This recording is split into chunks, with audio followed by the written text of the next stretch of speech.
बघा मित्रांनो, आपण नेक्स्ट क्वेश्चन तिसरा होमवर्क म्हटला होता, पण मीच सॉल्व करून देतो. ठीक आहे.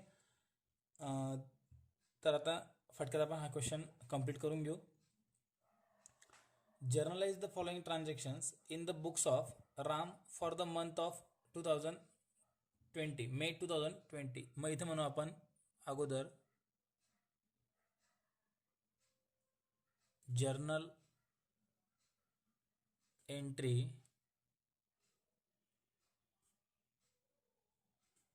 इन द बुक्स ऑफ कोण आहे? राम. मग in the books of Ram आणि काय मंथ दिलं आहे? मे 2020. मे 2020 ही डेट आपल्याला दिलेली आहे. आता आपण 1 तारखेचं ट्रान्झॅक्शन घेऊ. आता तुम्हाला अकाउंट्स ओळखता आले पाहिजे. मी तुम्हाला कोणते कोणते अकाउंट्स असेल ते पण समजून देतो, जे कंटिन्यू क्वेश्चनमध्ये बघू आपण. Chetan started business with cash ₹80,000. कोण स्टार्ट करतं बिझनेस? चेतन. बरोबर आहे. आणि काय आणतो बिझनेस सुरू करण्यासाठी? कॅश. कोण आणतंय? चेतन. चेतन कोण झाला? ओनर.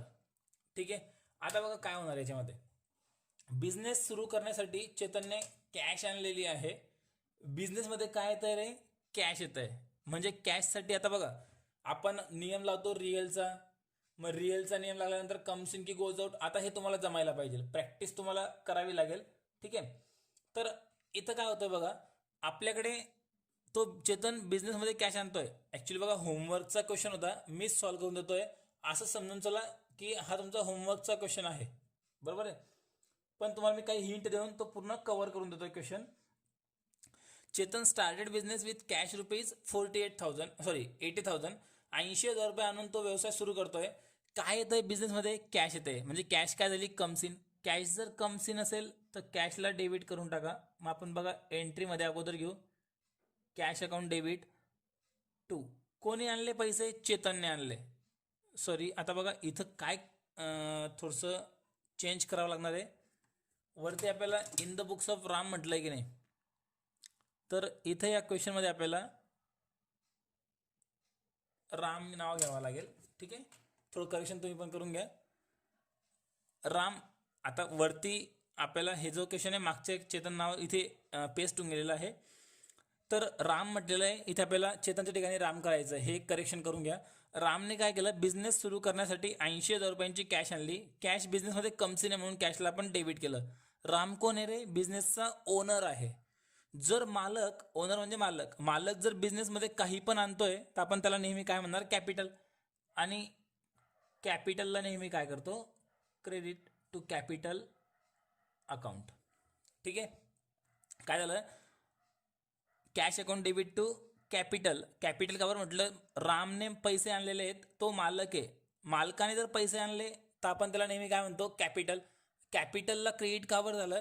कारण ही कॅपिटल कोणाचं अकाउंट दर्शवतोय? रामचं. आणि राम इथे कोण आहे? गिवर. म्हणून कॅपिटलला आपण काय केलं? क्रेडिट. कॅपिटल म्हणजे हे राम कॅपिटल झालं. बरोबर आहे. अमाऊंट आहे ₹80,000.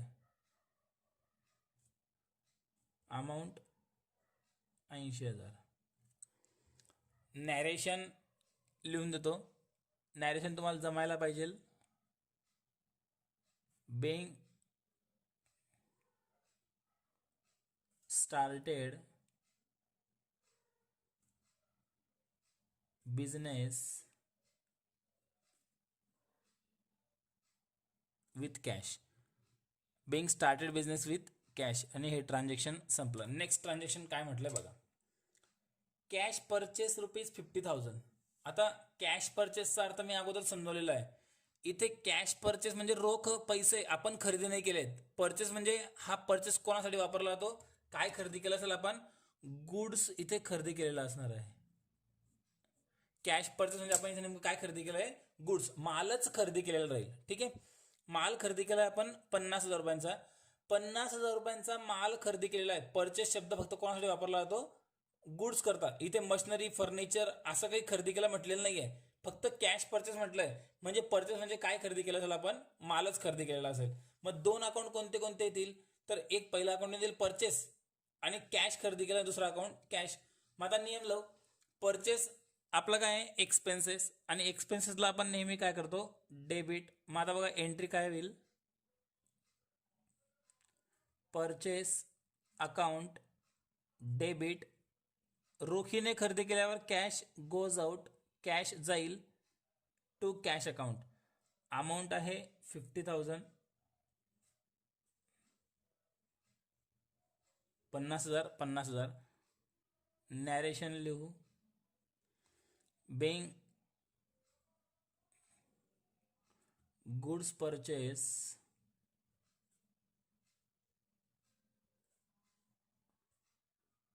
On cash. संपलं, सुपर ट्रान्झॅक्शन होतं. 4 तारीख नंतर 5 तारीख, 5 तारखेचं ट्रान्झॅक्शन घेऊ. Sold goods to Divya on credit 45,000. आपण दिव्याला उधारीवर माल विकलेला आहे. सोल्ड गुड्स म्हणजे हे पहिलं अकाउंट सापडलं आपल्याला सेल्सचं, आणि उधारीवर माल विकलाय. कॅशचा काही संबंध आहे का इथे? इथे कॅशचा काही संबंध येणार नाही. आपण माल उधार विकलाय. मग ज्याला कोणाला माल विकला असेल त्यांचं नाव लिहा. कोणाला माल विकलाय आपण? दिव्याला. मग 2 अकाउंट कोणते कोणते येतील? सेल्स आणि दिव्या. आता सेल्स आणि दिव्या हे 2 अकाउंट सापडल्यानंतर, सेल्स आणि दिव्या हे 2 अकाउंट सापडल्यानंतर आपल्याला एंट्री करायची आहे. मग आता सेल्स आपलं इन्कम आहे, सेल्सला आपण क्रेडिट करून टाकू. इथे दिव्या माल खरेदी करते, आपण विकतोय, दिव्या माल खरेदी करते. दिव्या कोण होऊन जाईल? रिसिव्हर. आणि दिव्या जर रिसिव्हर आहे तर दिव्याला काय करणार आपण? डेबिट. मग बघा एंट्री काय होऊन जाईल, Divya's account debit to sales account. Divya's account debit to sales account 45,000.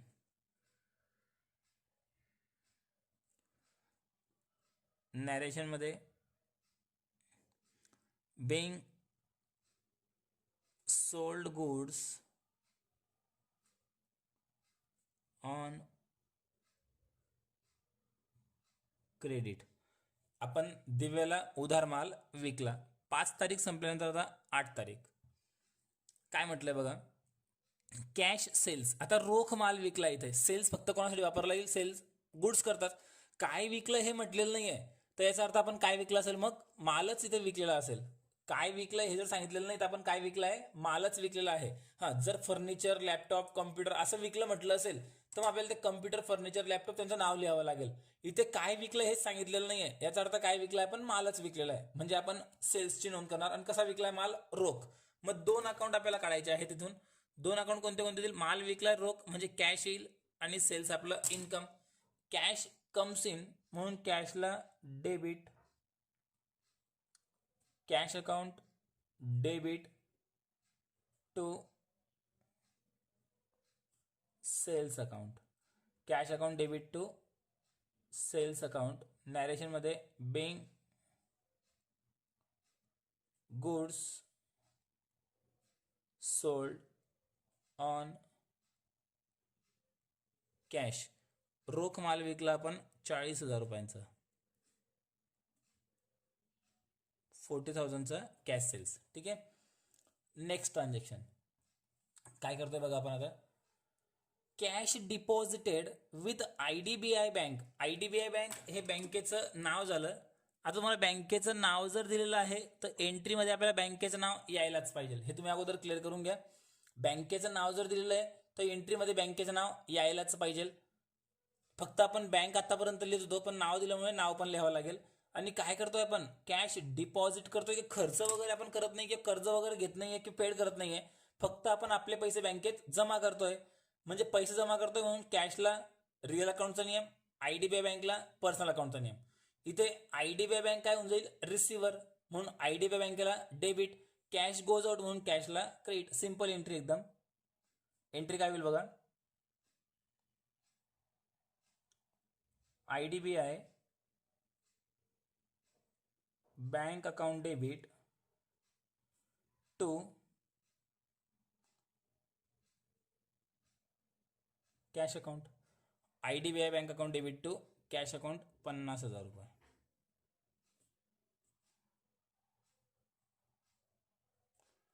Narration मध्ये being cash deposited into bank, आपण बँकेत पैसे जमा केले. नंतर 16 तारीख, 16 तारखेला काय म्हटलंय बघा, परचेस लॅपटॉप बाय चेक ₹27,000. आपण लॅपटॉप खरेदी करतो बघा. आता परचेस फक्त म्हटलेलं नाही आहे, काय खरेदी केलं हे पण म्हटलेलं आहे. तर काय खरेदी केलं आपण? लॅपटॉप खरेदी केला. आता गुड्स खरेदी केलेला नाही, आता काय खरेदी केलं आपण? लॅपटॉप. मग लॅपटॉप अकाउंट एंट्रीमध्ये यायला पाहिजे. नियम कोणता लागेल? रिअल अकाउंटचा. आणि चेकने खरेदी केलं आहे म्हणजे चेकच्या ठिकाणी कोणता अकाउंट आपल्याला घ्यावं लागेल? बँक. आणि बँक कोणती? आपली IDBI. आपण IDBI बँकेचं नाव लिहिणार आणि बँकेला कोणत्या अकाउंटचा नियम लागेल? पर्सनल अकाउंटचा. आता बघा, आपलं अकाउंट कोणत्या बँकेमध्ये आपल्याला माहिती आहे, IDBI बँक. तर फक्त बँक नाव नाही लिहा, बँकेचं नाव पण लिहा. ठीक आहे, IDBI बँक. आता काय करतोय आपण? लॅपटॉप परचेस करतोय. लॅपटॉप परचेस करतोय म्हणजे लॅपटॉप कम्स इन की गोज आउट? इथे कम्स इन. म्हणून एंट्रीमध्ये काय होईल बघा, लॅपटॉप अकाउंट डेबिट टू. आता लॅपटॉप आपण रोख खरेदी केलाय का उधार खरेदी केलाय? रोख खरेदी केलाय. रोख खरेदी केलाय म्हणजे एक तर कॅश अकाउंट किंवा बँक अकाउंट यायला पाहिजे. मग इथं नेमकं आपण रोख खरेदी केलेलं म्हणजे पैसे देऊन खरेदी केलंय की चेक देऊन? तर चेक देऊन, बँकेमार्फत खरेदी केलेलं आहे. बँकेमार्फत खरेदी करण्याचे भरपूर प्रकार आहेत. चेक देता येतात, ATM काढणे आपण खरेदी करू शकतो, RTGS करू शकतो, NEFT करू शकतो, भरपूर प्रकार आहेत. बरोबर आहे. इथे फक्त लक्षात ठेवा, बँकेमार्फत खरेदी केलंय तर पैसे कोण देणार आहे? बँक. म्हणजे बँक काय होऊन जाईल? गिव्हर. म्हणून बँकेला क्रेडिट. नॅरेशनमध्ये येईल, बेंग लॅपटॉप परचेस बाय चेक. इथे बघा रे, बँकेचं नाव लिहायचं राहिलं माझ्याकडनं, पण IDBI बँक असं लिहून टाका इथे. टू IDBI बँक हे नाव तुम्ही आठवणीने पूर्ण लिहा. माझ्याकडनं बँकेचं नाव लिहायचं राहिलं, तुम्ही बँकेचं नाव सुद्धा लिहायचं आहे. ठीक आहे. 16 तारीख संपली. बघू वरती पुन्हा काय म्हटलंय. 18 तारीख, कॅश विथड्रॉन फ्रॉम बिझनेस. आता व्यवसायामधून कॅश काढली आहे म्हणजे एवढं फायनल झालं की कॅश व्यवसायामधून गेलेली आहे. कॅश गेली म्हणजे कॅश गोज आउट आहे. कशाकरता काढली? For personal use. Personal use म्हटलं असेल तर आपण त्याला नेहमी काय म्हणतो? ड्रॉइंग. पर्सनल यूजला आपण नेहमी काय म्हणतो? ड्रॉइंग म्हणतो. मग दोन अकाउंट आले पाहिजे, एक ड्रॉइंग आणि एक कॅश. त्यापैकी कॅश बिझनेसमधून गोज आउट आहे. 18 तारखेचं ट्रान्झॅक्शन होतं, कॅश बिझनेसमधून जात आहे. कॅश जर बिझनेसमधून जाते तर कॅशला आपण क्रेडिट करू, कॅश गोज आउट आहे. ड्रॉइंग कोण करतोय? मालक. मालक कोण येते? राम. राम पैसे काढतोय व्यवसायामधून म्हणजे राम कोण झाला? रिसिव्हर झाला.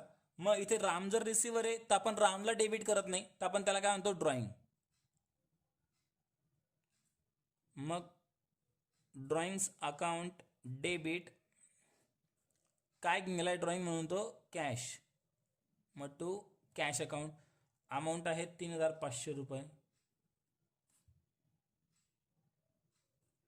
नॅरेशनमध्ये लिहू, being cash withdrawn for personal use. Cash withdrawn for personal use. आणि सर्व ट्रान्झॅक्शन आपले कंप्लीट झाले. आता फक्त काय करायचं असतं आपल्याला? टोटल करायचे असते. बघा, ॲक्च्युअल हा होमवर्कचा क्वेश्चन होता, पण तुम्हाला मीच सॉल्व करून दिला, कारण बाकीच्यांना थोडंसं एंट्रीमध्ये अजून एंट्रीमध्ये अजून कॉम्प्लिकेटेड आहेत. एंट्री त्यांना थोडंसं डाऊट येतोय, बाकी एंट्रीज चुकत आहेत, म्हणून मी सॉल्व करून दिलं. अजून असे क्वेश्चन आपण घेऊ. नोट्समधले क्वेश्चन तर आपले जवळपास आता संपत आहेत, पण तुम्हाला आता तुम्ही वहीवर क्वेश्चन याच्या नंतरचे लिहायचे आहेत. जो 4th नंबरचा क्वेश्चन आपण घेणार तो तुम्ही नोटबुकवर लिहायचा आहे. जे व्हिडिओ सुरू होईल पुढचा तर तुम्हाला मी त्यात सूचना देईलच. आता आपण टोटल करून घ्यायची आहे, तर टोटल करू बघा. आपण माझ्या माहितीप्रमाणे 2 0 कॉमन आहेत. बघा इथे 2 0, प्रत्येक ठिकाणी 2 0 कॉमन आहेत. आता शेवटून तिसऱ्या संख्येचे आपण टोटल करणार. 5 यानंतर 3 आणि 7 10, 10 आणि हा 5 15, वरती काहीच नाही. 1505 1 कॅरी ऑन.